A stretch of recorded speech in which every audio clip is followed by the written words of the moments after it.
So, one of the least fun things about trying to market game material and just in general a company that has explicitly political content is seeing how milquetoast and lukewarm every other corporation is about expressing yourself. We were researching DriveThruRPG, which is a publishing platform for games that is owned by Roll20 and has a gigantic monopoly on a lot of different stuff related to Dungeons and Dragons and Pathfinder and other really serious and popular, like, top TTRPGs in the gaming world. And lo and freaking behold, we're reading the policies because, of course, we're trying to be smart and be strategic, and they have a blanket boilerplate statement stating that any political content of any kind is not allowed on their platform.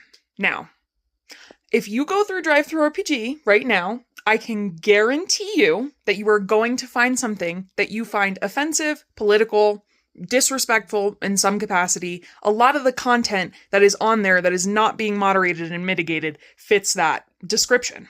But they made the decision to delist a very special game that's called Rebel Scum, also by an indie creator. And everyone's talking about it because this only just happened last month in the gaming world.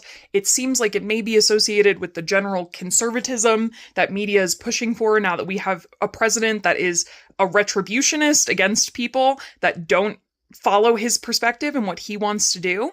And lo and behold, Rebel Scum gets pulled off of DriveThruRPG because they made reference to modern day politics, even though, again, there are a ton of other games on the platform that do something similar, if not identical, to Rebel Scum. And the only distinction being made in their decision making there was because Rebel Scum used the word Republicans, like spelled different, and made that the enemy in their game. I am well aware that freedom of speech does not protect inciting violence or calls to violence against specific people.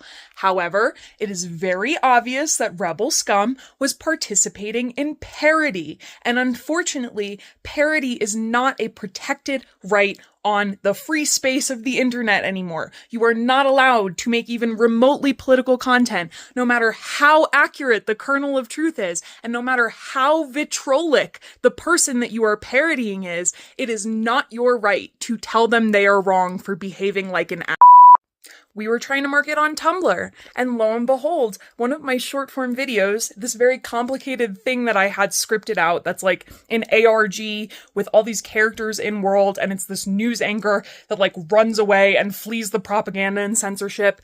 I have a parody sequence in that video where I make reference to my own cleavage and adjust my chest, and the reason that was included is because Fox News is on record for years doing that exact thing and many other misogynistic tweaks to outfits for their female anchors. It is quite literally explicitly parody of something that is already well-known news. Guess who got banned immediately by AI for showing pornography? Pornography.